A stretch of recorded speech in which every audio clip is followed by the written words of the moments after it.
दुनिया में जितने नायक और महानायक हुए हैं, दुनिया में जितने भी, ध्यान से सुनिएगा जो मैं बताना चाहता हूं आपको, दुनिया में जितने भी नायक और महानायक हुए हैं, एक भी व्यक्ति ऐसा नहीं है जिन्होंने जिंदगी में कभी असफलता का मुंह ना देखा हो। जितने भी हीरो हुए हैं, नायक हुए हैं, महानायक हुए हैं, एक भी व्यक्ति ऐसा नहीं है जिसने कभी असफलता का मुंह नहीं देखा। और कहते हैं कि जितनी बड़ी असफलता के बाद सफलता मिलती है उतना ही बड़ा नायक हो जाता है। असफलता के बाद जब सफलता मिलती है तो नायक उतना ही बड़ा हो जाता है। हर किसी व्यक्ति ने जो सफल है, शीर्ष पर है, कभी ना कभी असफलता का मुंह देखा ही है। लेकिन मैं आज आपको एक व्यक्ति के बारे में बताना चाहता हूं जो जिंदगी में कभी असफल नहीं हुए। आपको ये जान के ताज्जुब होगा, वो शख्स नहीं, शख्सियत है जो जिंदगी में असफल ही नहीं हुए। ऐसा नहीं है कि उनके सामने समस्याएं नहीं आई, समस्याएं आई, उन्होंने समाधान खोजे और उनसे बहुत कुछ सीखने की जरूरत है। जिंदगी में, दुनिया में हर व्यक्ति असफल हुआ और जिंदगी में एक वो शख्स है, शख्सियत है जो असफल ही नहीं हुए। रोल मॉडल है मेरे।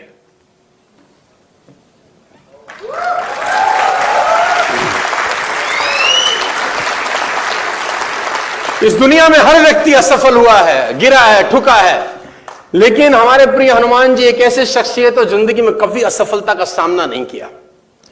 आप इनका व्यक्तित्व उठाकर देखिए और पढ़िए। ऐसा नहीं है कि इनके सामने समस्याएं नहीं आई, खूब समस्याएं आई। खुद तो कुछ तो अपने आप आई, कुछ लोगों ने खड़ी करी, लेकिन हर बार ये समस्याओं से बाहर निकल गए। इसीलिए जनमानस में इकलौते ऐसे व्यक्ति हैं जिनको संकट मोचन कहा गया। इकलौते ऐसे व्यक्ति हैं जिनको संकट मोचन कहा गया और इनके मनोविज्ञान में एक चीज स्पष्ट रूप से घुसी पड़ी है और वो है प्रसन्न मन। आप पूरी रामचरितमानस उठा के पढ़िए, आप राम को सीता के वियोग में रोता पाएंगे। राम रो रहे हैं, सीता का हरण हो गया, राम रो रहे हैं। लक्ष्मण मूर्छित हो गए तो राम रो रहे हैं। लंकापति रावण सीता का हरण करके ले गया तो सीता वहां रो रही है। राम जी के पिता दशरथ जी पुत्र वियोग में रो रहे हैं। लक्ष्मण जी भी क्रोधित हैं क्योंकि समुद्र रास्ता नहीं दे रहा। भरत रो रहे हैं, तीनों माताएं रो रही हैं। सुग्रीव रो रहा है, क्यों? क्योंकि सीता जी का पता नहीं लग रहा। रावण तो परेशान है ही। ये सब दुखी हैं, परेशान हैं, रो रहे हैं, लेकिन आपको ये शख्स रामायण के आरंभ से अंत तक प्रसन्न और शांत मिलेंगे। कभी उदास नहीं देखेंगे आप इनको। कभी इनके चेहरे पर ना शिकन होगी, ना उदासी होगी, ना टेंशन होगी। ये इनके चरित्र को दर्शाता है कि प्रसन्न मन आदमी को उस मकाम पे ले जा सकता है जहां पर आप कभी नहीं पहुंच पाते। और ये मैं नहीं कह रहा, ये पूरी रामचरितमानस अगर आप पढ़ें तो एक एक छंद आपको बताता है कि इनके मन में सिर्फ और सिर्फ प्रसन्नता है। एग्जाम्पल देता हूं मैं आपको। सीता जी का हरण हो गया, अब पता कौन लगाए, है ना? तो सब समुद्र किनारे बैठे हैं। अब जामवंत जी हनुमान जी की स्तुति कर रहे हैं। जामवंत जी हनुमान जी की स्तुति कर रहे हैं। कहीं रीचपति सुन हनुमाना, का चुप साधे रहे हो बलवाना। क्यों चुपचाप बैठे हो, है ना? हनुमान जी को बोल रहे हैं, क्यों चुपचाप बैठे हो? कौन सो काज जगत कठिन माही, जो तुमसे नहीं जात है पाही। तो ऐसा कौन सा काम है जो तुमसे नहीं हो सकता? और देखिए तुलसीदास जी कहते हैं रामचरितमानस में, छंद को ध्यान से सुनिएगा, ये आपको प्रसन्न मन समझ में आएगा कि आदमी को जिंदगी में कामयाब होने के लिए ये प्रसन्न होना बहुत जरूरी है। हनुमान जी बड़े सिंपल शब्दों में रामचरितमानस में गोस्वामी तुलसीदास जी लिखते हैं। ध्यान से सुनिए, बहुत ध्यान से सुनिए और बहुत ध्यान से समझने की कोशिश करिए। जामवंत जी हनुमान जी को प्रोवोक कर रहे हैं। प्रोवोक समझ रहे हैं ना, है ना? उत्साहित कर रहे हैं क्योंकि वो अपनी शक्तियां भूल चुके थे। मतंग ऋषि का श्राप था तो हनुमान जी शक्तियां आप भूल गए। अब जामवंत जी प्रोवोक कर रहे हैं। अब जामवंत जी जब प्रोवोक करते करते करते करते करते हनुमान जी को अचानक वो शक्तियां याद आ गई। तो तुलसीदास जी लिखते हैं कि जामवंत के वचन सुहाए, सुनी हनुमंत हृदय अति भाए।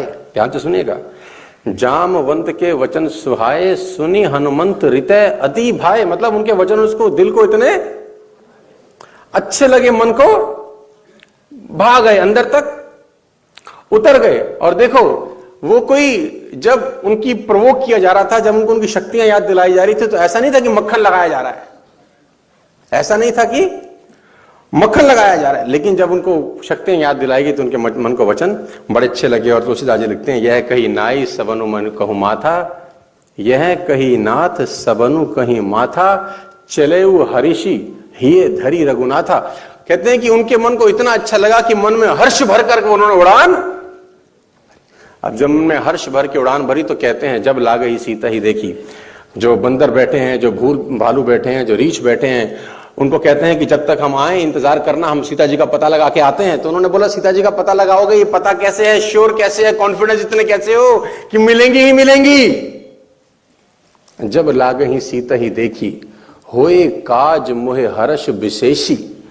ये काम पक्का होगा, मेरे मन में बड़ी प्रसन्नता है, मैं बड़ा खुश हूं बस, और मैं खुश हूं तो ये काम होगा ही होगा। तुलसीदास जी लिख रहे हैं, होई काज मोहे हर्ष विशेषी, ये काम पक्का होगा क्योंकि मेरे मन में अपार प्रसन्नता है। देखो, प्रसन्न मन आपको कहीं भी ले जा सकता है। और देखो, 400 कोस का समुद्र लांघना कोई मजाक नहीं है। 1400 किलोमीटर होता है। 400 कोस is equal to 1400 kilometre.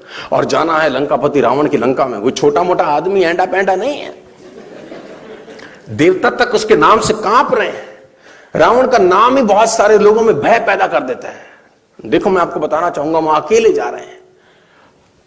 Arjun भी कुरुक्षेत्र में पहुंचने के बाद एक बार घबरा गया। अर्जुन भी कुरुक्षेत्र में पहुंचने के बाद एक बार घबरा गया, जबकि उनके पास कृष्ण जैसे महारथी योद्धा, दोस्त, गुरु मौजूद थे। लेकिन ये साहब तो अकेले ही, घबराए नहीं और पहुंच गए।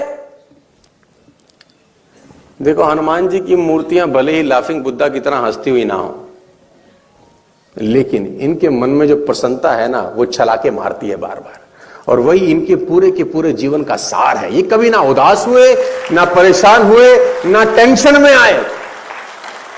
और ये इनकी पूरी की पूरी जीवन का मनोविज्ञान का सार है कि प्रसन्न मन आदमी को कहीं भी पहुंचा सकता है। प्रसन्न मन से आदमी कहीं भी पहुंच सकता है, कुछ भी कर सकता है। कोई भी काम उसके लिए मुश्किल नहीं है। ध्यान रखिएगा कि आप कभी भी सेल्स करने जाएं, बिजनेस को डेवलप करने जाएं, उदास मन से मत जाइएगा। नेटवर्क मार्केटिंग में कामयाब होने का, जीवन में कामयाब होने का पहला सूत्र यह है कि आपका मन प्रसन्न होना चाहिए। Are you getting my point? आपको मेरी बात समझ में आ रही है तो बोलिए हाँ। यही कारण है कि जितने मंदिर इनके बने किसी और देवताओं के नसीब में नहीं है।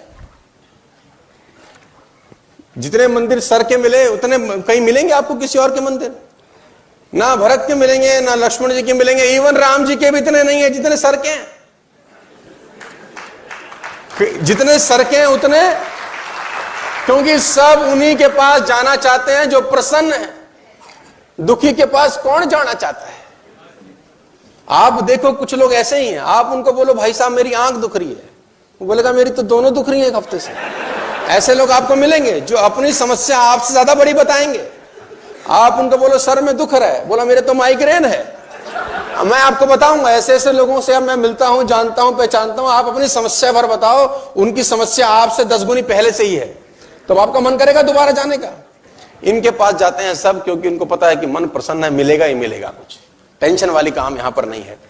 पूरे की पूरे मानस के अंदर सबसे ज्यादा मंदिर भगवान हनुमान के बनाए गए हैं। और इनके मंदिर में कोई ज्यादा पंगा वाली कहानी नहीं है। कहीं जगह मिल जाए तो ठीक है, नहीं तो पेड़ के नीचे पत्थर लगाओ, सिंदूर लगाओ, जय बजरंगबली, बन गया हनुमान जी का मंदिर। सिंपल फंडा है ना, कोई टेंशन वाली बात नहीं। सिंपल सोबर आदमी भाई, सिंपल सोबर कहानी, सिंपल लिविंग, हाई थिंकिंग।